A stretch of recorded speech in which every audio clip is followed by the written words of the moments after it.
Before the first drum was carved from hollowed wood, before the first word was etched into stone, before even the first king lifted his staff to the sun, there were gods.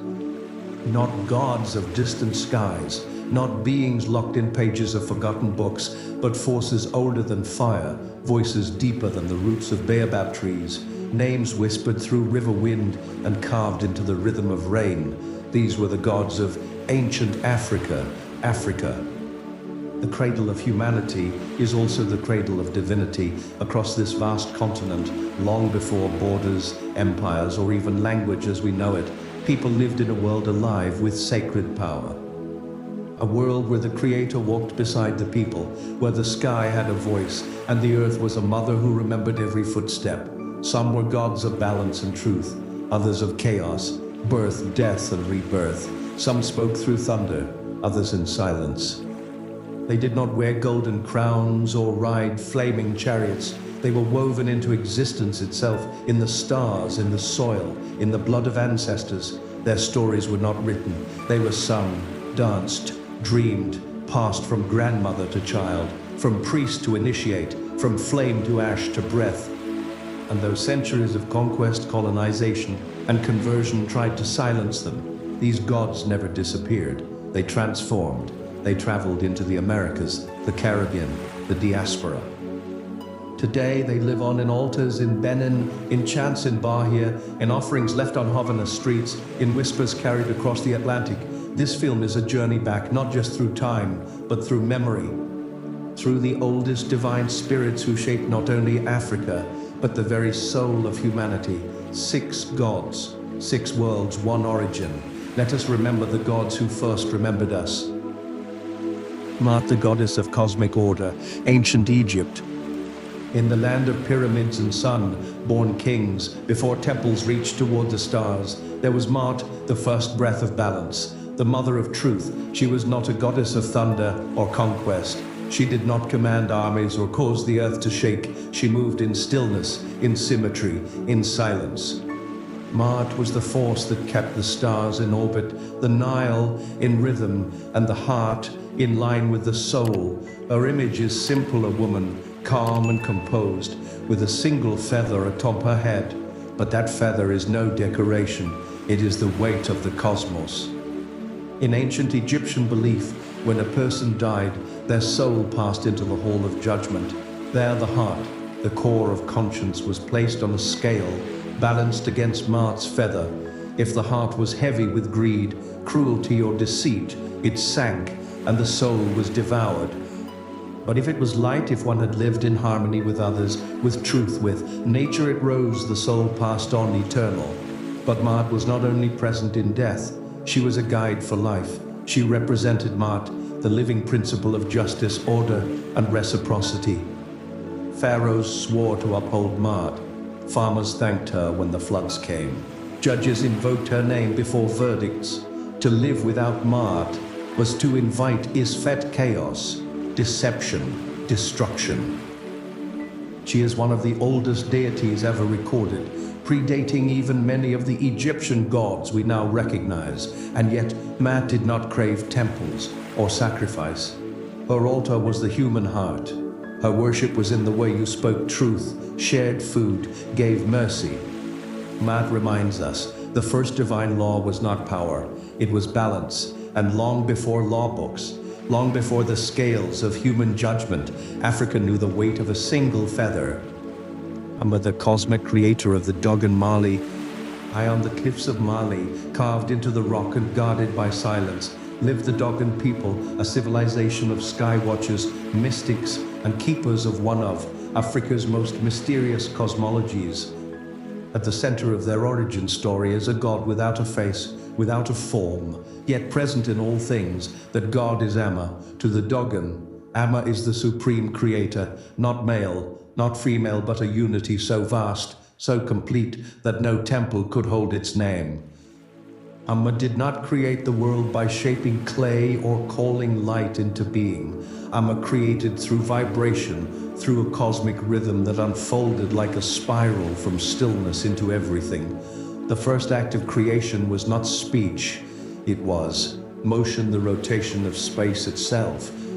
And from that motion came the twin spirits of life, the Nomad divine beings who carried the breath of Amma into the material world. According to Dogon cosmology, Amma created the stars, the earth, and all living beings through precise balance and sacrifice. And what makes their story even more astonishing is their ancient knowledge of the Sirius star system. Long before modern telescopes, the Dogon spoke of Sirius A and Sirius B, two stars in celestial dance, one visible and one dark and dense. They claimed this knowledge came from Amma through Namo, through dream and initiation. Amma is not worshipped in the way other gods might be. There are no grand statues, no chants demanding favor. Instead, Amma is revered through silence, through geometry, through the ritual architecture of the Dogon shrines, symbols that reflect the turning of the stars and the order of life. In a world rushing toward noise, Amma remains a whisper, the whisper of a god who birthed time not with thunder, but with stillness, a creator whose story tells us we are not only made of dust and blood, we are made of rhythm, memory, and sacred motion. Olodumare, the voice of Yoruba, Nigeria. In the Yoruba spiritual universe, there is a force too vast to be contained in temples, too complete to be represented by a single image, a force not seen, but felt in every breath, every prayer, every unfolding leaf. This is Olodumare, the supreme creator, the source, the unknowable. For the Yoruba people, Olodumare is not a god in the sense of personality or drama. Olodumare does not take sides in mortal quarrels or demand sacrifice. Instead, Olodumare is the origin, the divine breath from which all existence flows. The source of Ace, the spiritual power that animates the universe. Ace is more than energy. It is the authority behind every word, the vitality behind every intention. When elders bless, when priests chant, when drummers call the orishas, it is Ace that moves the world, and it is Olodumare who gives us. In Yoruba cosmology, Olodumare created the world, but did not stay to micromanage it. Instead, the divine work was handed down to the orishas, divine intermediaries like a battler god of purity, Ogun god of iron, Yemoja, mother of waters, and Sango god of thunder. Each orisha reflects a fragment of the divine will, but Olodumare remains above all, silent, omniscient, ever-present. Unlike many deities, Olodumare has no cult, no temple, no image to speak directly to. Olodumare is rare, sacred, and often reserved for moments of great destiny.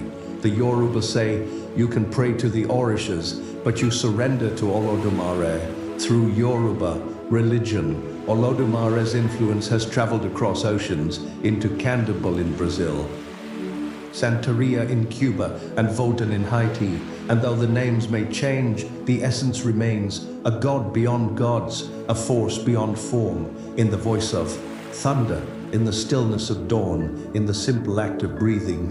Olodumare is present, not to be seen, not to be summoned, only to be known.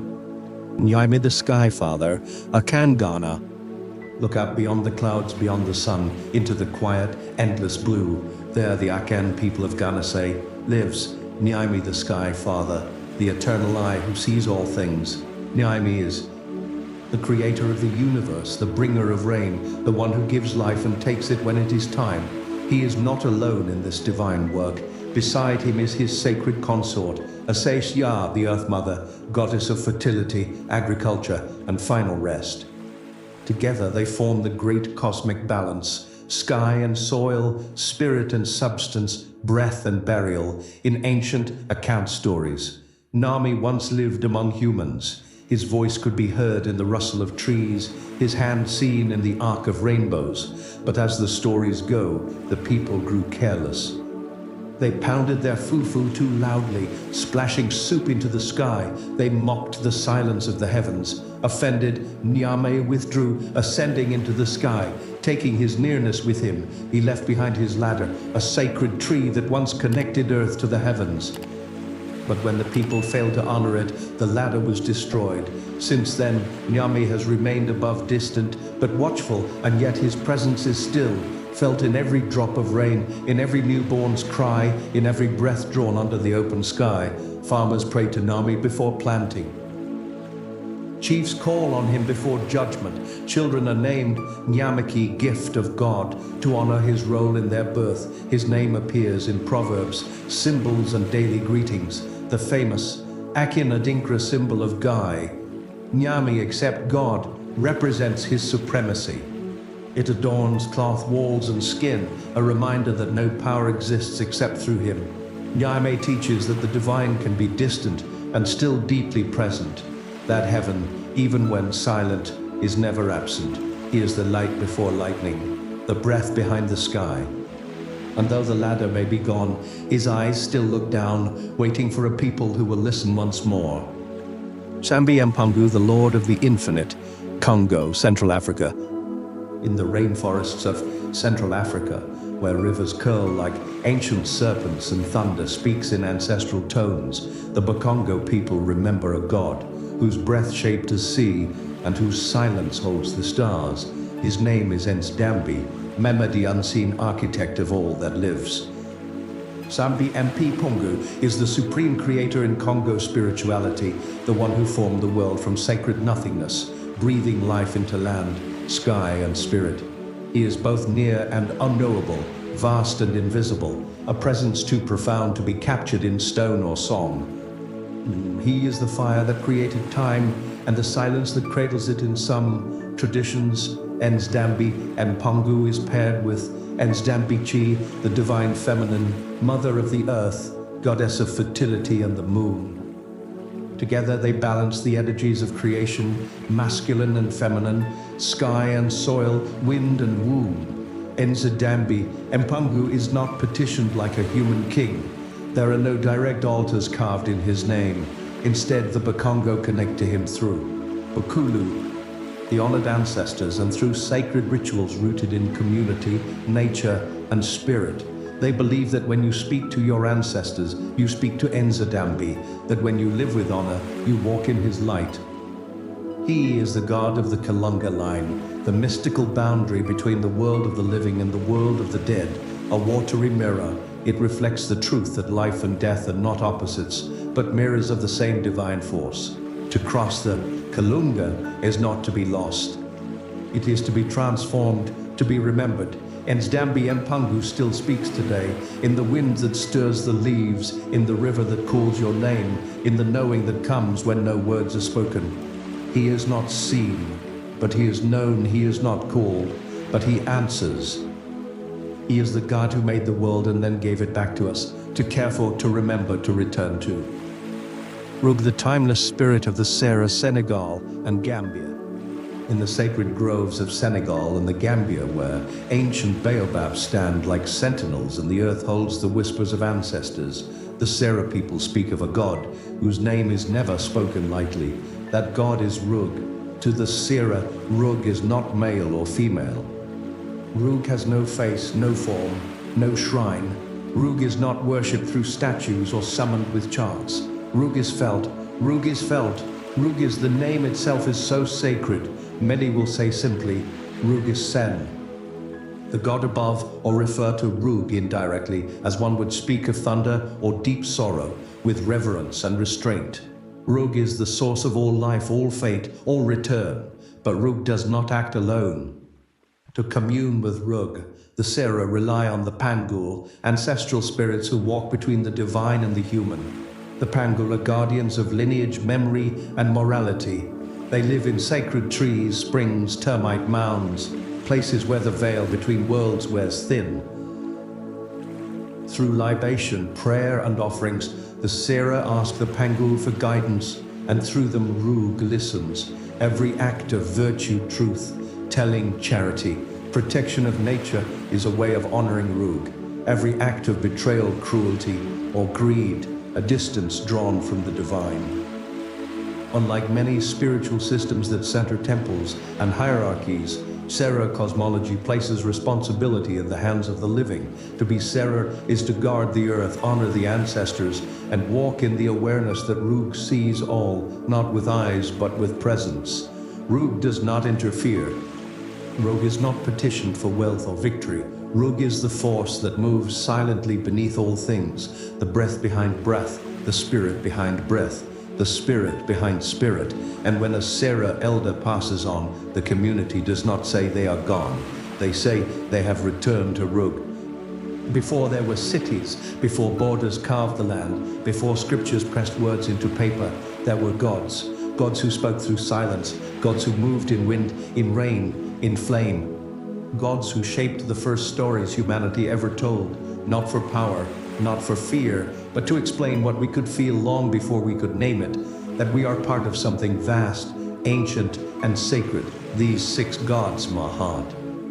Amma, Olodumare, Namyem, and Stambi Empangu, Rug. They are not forgotten. They live in the whisper of griots, in the symbols inked on skin, in the drum beats that echo across the continent and beyond. Their names may not be spoken every day, but their power is everywhere. They shaped how Africans understood justice, the soul, the stars, the earth, and the unbreakable thread between the living and the ancestors, and their echoes ripple through African diaspora religions in Haiti's Vodo, Brazil's Candomblé, Cuba's Santeria, and the quiet prayers whispered in rooms from Harlem to Havana. These gods are not dead myths. They are memory made sacred. And as we tell their stories, we do not resurrect them, we recognize them. They were here long before us. And if we listen closely, they still are. So when the wind moves without reason, when silence feels too full, when dreams arrive wearing the face of an ancestor, remember, the gods have never stopped speaking. They are the breath that remains.